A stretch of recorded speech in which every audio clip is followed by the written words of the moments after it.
520,000 pounds of medical supplies and equipment that can head right into the areas with the most need, so they don't have to worry about securing equipment or supplies on their way in. Beginning tomorrow, one of these teams will deploy to Sarasota Memorial Hospital in Venice, Florida, to provide hospital decompression support. And on September 26, Secretary Becerra declared a public health emergency for Florida in response to the hurricane. We also activated HHS Empower program, which is a partnership between ASPR and the Centers for Medicare and Medicaid Services to identify Medicare beneficiaries who rely on electricity-dependent durable medical equipment and certain healthcare services such as dialysis, oxygen tanks, or home health to help anticipate, plan for, and respond to the needs of these at-risk citizens in the impacted areas. We continue to work in close collaboration with FEMA and our other partners, and we are committed to helping respond to the health-related impacts of the storm. We will provide all the support we can to help these communities in need. So if you are a hospital or a healthcare system, long-term care facility, assisted living facility, and you need help, please let us know. We've got teams on the ground ready to assist. Thanks so much.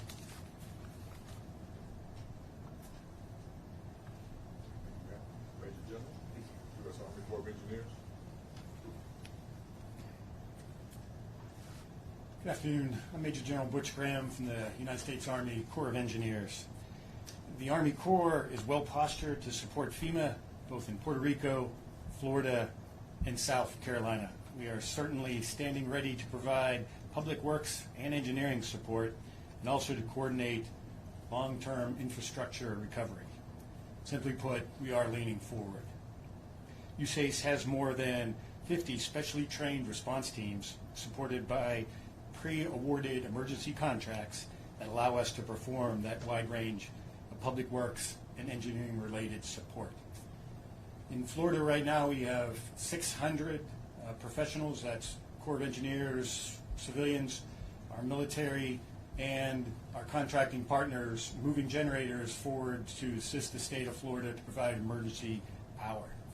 We're assisting the state of Florida to provide assessment of the infrastructure. Many of you have seen the pictures on media that shows what's been damaged. We're providing backstop support. Currently we're working on 9 hospitals as well as helping Lee County determine where its water distribution system is currently leaking. And then finally, we've got great partnerships with our tribal partners down in Florida. We've been asked by the Miccosukee tribe to assist them on a canal that's currently flooding, and we've got engineers on site and pumps leading or moving to that location. And thank you for your time every day. All right, thank you. With that, we'll take questions. Hi there, I'm Nicole Stang with CBS News. Thank you so much for conducting this briefing. If you'll indulge me, I have a question for you, Assistant Administrator and Vice Admiral Codier, and Director Ingram.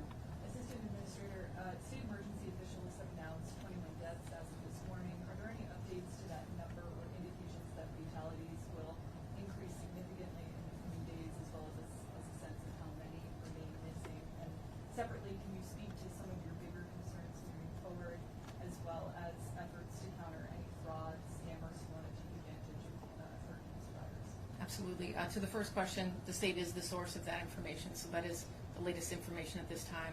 As we've discussed, we are laser focused on life safety efforts as we continue our search and rescue operations in conjunction with the Coast Guard and others. And as it relates to fraud, we do have controls in place that can continue to screen for signs of it while not slowing down assistance to those who need it. And Vice Admiral Gaudier, can you speak to some of the challenges of conducting rescue missions given the level of decimation in some cases, water that has risen beyond the roof of a home, and right now District 7 is handling recovery efforts in Puerto Rico, rescue efforts in Florida, and preparations in South Carolina. How has the Coast Guard adjusted to meet this sort of incredible? Yeah, well, thanks. Land-based urban search and rescue does present quite a challenge. You'll have down power lines, the infrastructure is damaged, people might be trapped in homes, And so the first thing that we do is just make sure that we've got really tight coordination with all of the responders that are working. So in any given area, you might have Coast Guard operating together with National Guard forces from Florida and also mobilized from outside of the area. And then you'll have local responders that could be working on the ground. The Coast Guard actually mobilized a fleet of shallow water boats that we have that can operate in waters that in flooded areas and streets and things like that. We're operating there, and so for example, there's a team from Miami-Dade County that's mobilized from outside of the area that the Coast Guard is coordinating it. And then what you have, so in a normal circumstance, you'll have a 911 system that is fully functioning, and we encourage people to continue to use the 911 system as their primary means for asking for help. But also in that type of search and rescue, we will go block by block as a response group to make sure that we've identified everyone. Some of these folks may not have the means of communication, knocking on doors, doing overflights to see if individuals might be on rooftops or stranded in flooded streets. And if I can just ask Director Graham, can you talk a little bit about your concerns as the storm travels up the East Coast? Can you speak to what happens as the storm passes through South Carolina and beyond this weekend? What would you tell people maybe in North Carolina or Virginia who might be going about their businesses in Florida? Yeah, a couple things. Those on the coast, you just got to look at that storm surge. I mean, 5 to 7 feet of storm surge is life-threatening in some of those cases. So just really be aware of that water. The other message I have is, you look at the rainfall. These tropical systems, you can't just think it's some coastal problem. That rain and that moisture has to go somewhere. So as a result, you're going to get heavy rainfall. Those rainfall totals, you start getting 5 to 7 inches, maybe even up to a foot of rain in some of those mountainous areas. You could be well inland. I'm talking hundreds of miles inland and still get those heavy rainfall amounts. I'm very concerned about some of those tropical rains getting into the terrain areas. So that's where you're thinking about fast-flowing water, quickly rising water, get that flash flooding. It just becomes incredibly dangerous. And especially if you think about, we're making landfall now, right? So a lot of that rain's going to occur tonight, and that's in the dark. So nighttime rainfall, nighttime flash flooding is incredibly dangerous. So just urging everyone to listen to local officials. If you don't have to go anywhere, please don't, because it's incredibly dangerous.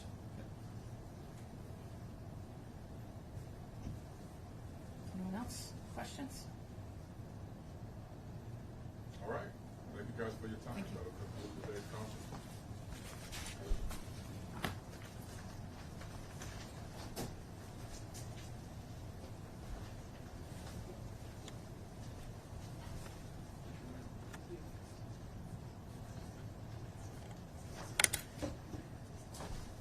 Appreciate everyone's time again today. Please stay in contact with the FEMA News Desk. You have the address.